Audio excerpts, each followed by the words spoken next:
ख़वातीन व हज़रात, बाअदब, बामुलाहिज़ा, होशियार खबरदार, बादशाह सलामत तशरीफ ला रहे हैं।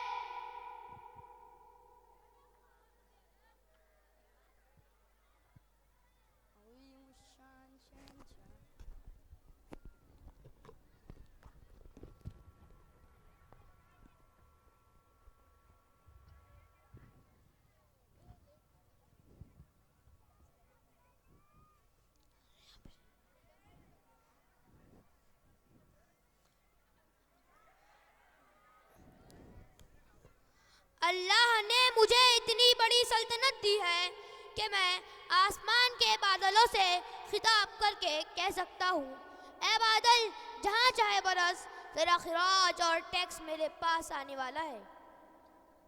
हजरात, हम ज़रा तेज़ी के साथ माजी की तरफ चलते हुए सन 18वीं सदी ईस्वी में पहुंच जाते हैं तो हमें बगदाद के तख्त पर बादशाह हारून रशीद नजर आते हैं।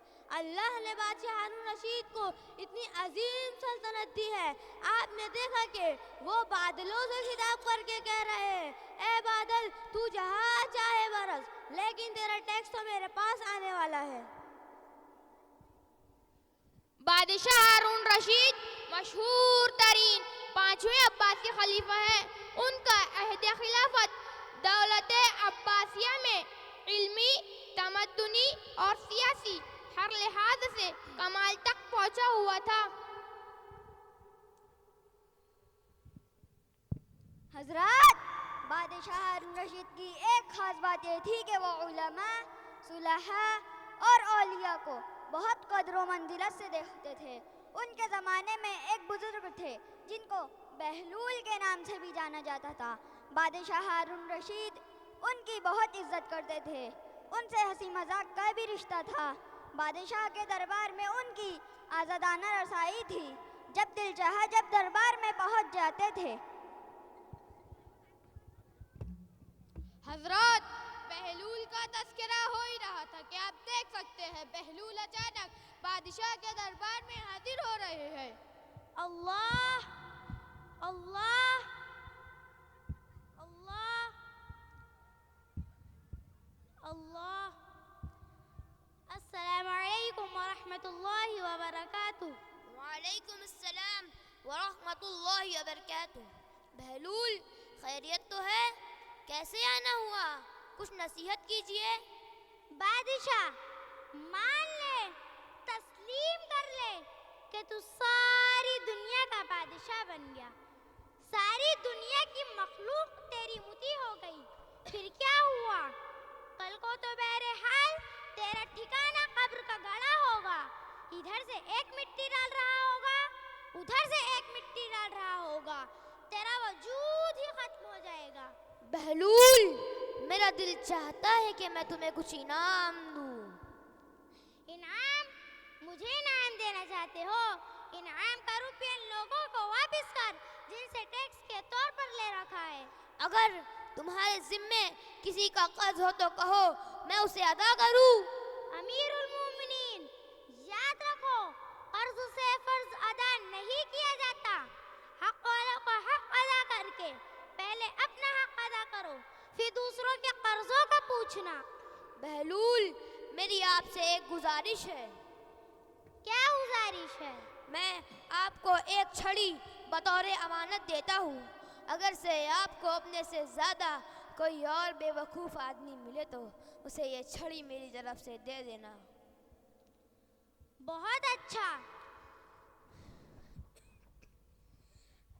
हजरत, रात, दिन, हफ्ता, महीना और साल गुजरते चले गए। बादशाह हारून रशीद अपने कामों में मसरूफ़ रहे। इसी तरह एक लंबा अरसा गुजर गया और अब वो वक्त आ गया कि हारून रशीद बीमार होकर बिस्तर मर्ग पर पहुंच गया। अब इस वक्त का मंजर आपके पेशे नज़र है। मुझे ऐसा लग रहा है ये मेरा आखिरी वक्त है। बीमारी मुझे कब्र तक पहुंचा कर रहेंगी और शायद असर की नमाज मेरी ज़िंदगी की आखिरी नमाज होंगी। अमीरुल मोमिनीन, बहलूल आपकी इयादत के लिए तशरीफ लाए हैं। इजाज़त है। अल्लाह अल्लाह अल्लाह। अस्सलामु अलैकुम वरहमतुल्लाहि वबरकातुह। वालेकुम अस्सलाम वरहमतुल्लाहि वबरकातुह। अमीरुल मोमिनीन, क्या हाल है? हाल क्या पूछते हो? सफ़र दरपेश है। कहाँ का सफर दरपेश है? आखिरत का सफ़र दरपेश है। दुनिया से जा रहा हूँ। कितने दिन में वापस आओगे? बहलूल, ये आखिरत का सफ़र है। इस सफ़र से कोई वापस नहीं आया करता। अच्छा, वापस नहीं आओगे तो अपने सफर की राह के लिए क्या इंतजाम कर रखा है? बहलूल, तुम फिर से बेवकूफ़ी की बात कर रहे हो। आखिरत के सफ़र में कोई साथ नहीं जाया करता। वहाँ तो इंसान तन्हा जाता है। इतना लंबा सफर, वहाँ से वापस भी नहीं आना, लेकिन आपने कोयला और लश्कर का सामान आगे नहीं भेजा। हालांकि इससे पहले आपके कितने सफर हुआ करते थे जिसमें इंतजामात के लिए लाओ लश्कर और सफर का सामान जाया करता था। इस सफर में क्यों नहीं भेजा? बहलूल, ये सफ़र ऐसा है इसमें भेजा नहीं जा सकता। अमीरुल मोमिनीन, आपकी एक अमानत मेरे पास बहुत अरसे से रखी हुई है। ये वो छड़ी है जिसे आपने मुझे देते वक्त फरमाया था कि मुझे अपने से ज्यादा कोई और बेवकूफ आदमी मिले तो ये छड़ी उसे दे देना। बादशाह सलामत, मैंने बहुत तलाश किया मगर मुझे अपने से ज्यादा आपके अलावा कोई और बेवकूफ आदमी नहीं मिला।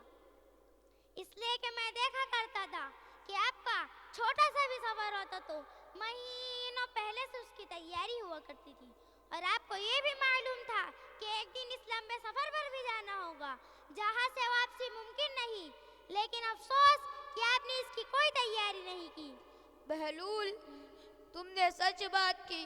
सारी उम्र हम तुमको बेवकूफ़ समझते रहे, लेकिन वाकई हम ही बेवकूफ़ थे।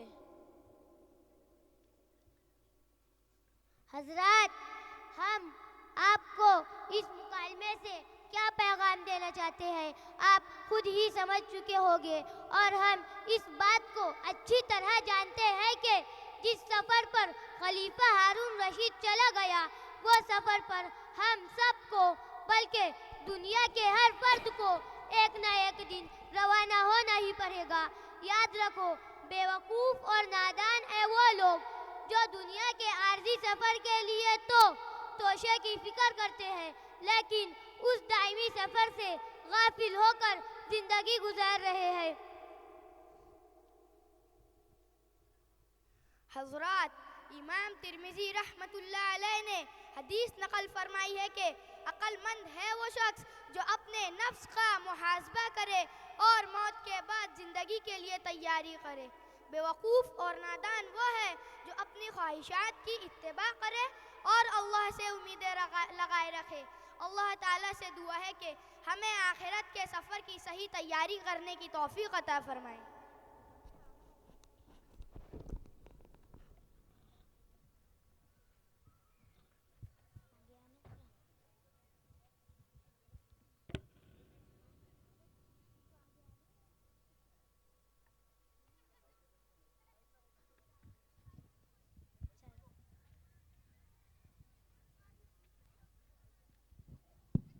माशाल्लाह, बहुत बेहतरीन ड्रामा इन बच्चों ने पेश किया। मैं इनका मुख्तसर तारुफ दे देता हूँ, फिर ये नीचे आएंगे।